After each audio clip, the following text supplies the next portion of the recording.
Если врач начинает с вопроса, какой искусственный интеллект самый лучший, он уже заходит не с того конца.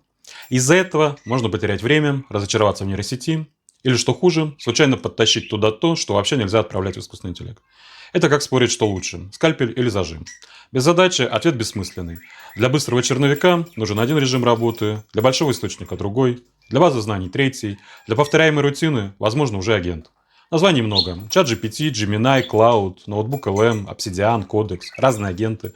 На этом видео мы не будем выбирать победителя среди брендов. Я покажу врачебную развилку. Задача, контур ИИ, что нельзя давать, как проверить результат. Контур – это простыми словами то, где работает искусственный интеллект и с какими материалами он соприкасается. Разовый чат, документ, база знаний, папка проекта или агент. И сразу введем главное правило – правило нулевого пациента. В демонстрационных ИИ-задачах нет пациента, нет выписок, нет МИС, нет рабочих документов учреждения и нет личных кабинетов. Перед тем, как открыть любую нейросеть, я задаю себе 4 вопроса. Первый – что я хочу получить? Черновик, выжимку, структуру лекции, памятку, чек-лист или повторяемый процесс. Второе – какие данные я туда отправляю? Публичный источник и учебный текст – это одно. Пациент, рабочая система, выписка, анализы, личный кабинет или токены – это совсем другое. Третий – где будет жить результат? В разовом чате, в базе знаний, в папке проекта или в агентной системе. И четвертый – кто это все проверяет? Ответ простой. Проверяет врач. Искусственный интеллект может звучать уверенно и красиво, но все равно ошибаться. Поэтому мы выбираем не самый модный сервис, а безопасный режим работы под конкретную задачу. В такой ситуации нужен быстрый черновик. Например, набросать структуру лекции, переписать сухой текст нормальным языком, сделать план памятки для пациентов или список вопросов для самопроверки. Здесь часто достаточно обычного диалогового окна с искусственным интеллектом. Не потому, что он лучший, а потому, что задача короткая. Дали задание, получили черновик, вычитали, исправили, забрали. Безопасный промпт может звучать так. Помоги структурировать памятку по подготовке пациента к диагностическому обследованию. Шаблон общий, без персональных данных. Сделай понятный план, что объяснить пациенту до процедуры. Это не готовый медицинский документ для публикации. Это черновик, который врач потом проверяет, правит под свои правила и сверяет с локальными требованиями учреждения. Здесь работает правило нулевого пациента. Не вставляем реальные выписки, анализы, номера карт, фрагменты МИС и личные данные. Проверка простая. Не придумал ли искусственный интеллект лишнего, не поменял ли медицинский смысл, не сделал ли слишком смелые формулировки. Ситуация – большой источник. Например, открытые клинические рекомендации, статья из открытого источника, методичка, учебный PDF или большой текст для подготовки занятия. Обычный чат здесь может начать плавать, потерять контекст, пересказать слишком общо или уверенно сослаться не туда. Для такой задачи лучше подходит режим, который работает вокруг конкретного источника. Инструмент по документу, база материалов или отдельная папка с разрешенными файлами. Смысл не в названии сервиса. Смысл в том, чтобы искусственный интеллект отвечал не из воздуха, а по тому материалу, который вы ему дали. Но источник должен быть безопасным.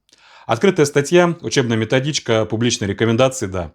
Внутренний документ учреждения, закрытый приказ, выгрузка из рабочей системы, скан с данными людей – нет. И проверка здесь уже другая. Не просто звучит убедительно, а где это в источнике. Ключевые цифры, ограничения, противопоказания, сроки и формулировки сверяет врач с исходным текстом. Третья ситуация появляется через несколько недель работы с искусственным интеллектом. Где-то получается удачный промпт, где-то искусственный интеллект помог собрать хорошую структуру, где-то вы сделали нормальный шаблон памятки или список проверочных вопросов, а потом все это теряется в чатах. В прошлом видео мы говорили именно об этом. Искусственный интеллект все забывает, если у врача нет безопасной базы знаний. Но сейчас важен следующий шаг. Если вы хотите использовать искусственный интеллект регулярно, вам нужен не только чат, вам нужно место, куда возвращаются удачные решения. Заметки, база знаний, папка проекта, список шаблонов, открытых источников и проверочных вопросов. Это не память о пациенте, это память о вашей рабочей логике. Какие источники вы уже разобрали, какие формулировки вам подходят, какие ограничения вы всегда просите учитывать, какие чек-листы уже проверены человеком. Если материал нельзя спокойно показывать на открытой обучающей лекции, я не кладу его в демонстрационную базу для искусственного интеллекта. Четвертая ситуация. Задача уже не помещается в один чат. Например, нужно регулярно собрать материалы, проверить список, оформить черновик, разложить файлы и подготовить пакет для публикации или обучения. Тогда можно думать о помощнике рядом с файлами проекта или об агенте. Но здесь самый высокий риск. Чем ближе искусственный интеллект к файлам и действиям, тем строже границы. Это должен быть личный контролируемый контур. Отдельная безопасная папка, учебные или методические материалы, понятная задача и ручная проверка результата. Не рабочий компьютер учреждения, не папки с документами пациентов, не личные кабинеты, не секреты, токены, платежи и приватные ссылки, Агент нужен не потому, что это модное слово, он нужен, когда задача повторяется и у нее есть правила. Например, разобрать личную учебную библиотеку, подготовить черновики описаний, собрать список открытых источников, разложить материалы для ролика. И даже тогда человек остается в петле. Правила, лимиты, журнал действий и ручная проверка. Если задача разовая, агент не нужен. Хватит нормального запроса в чат. Соберем главное. Искусственный интеллект не ставит диагноз, не назначает лечение, не ведет пациента. Он помогает с текстом, структурой, источниками, выжимкой, чек-листом, черновиком и повторяемой рутиной. А клинический смысл, ответственность и финальное решение остаются за врачом. Поэтому мой алгоритм выбора такой. Что за задача, какие данные я туда вношу, где будет находиться результат, как я смогу его проверить. Если нужен быстрый черновик, часто хватает обычного чата.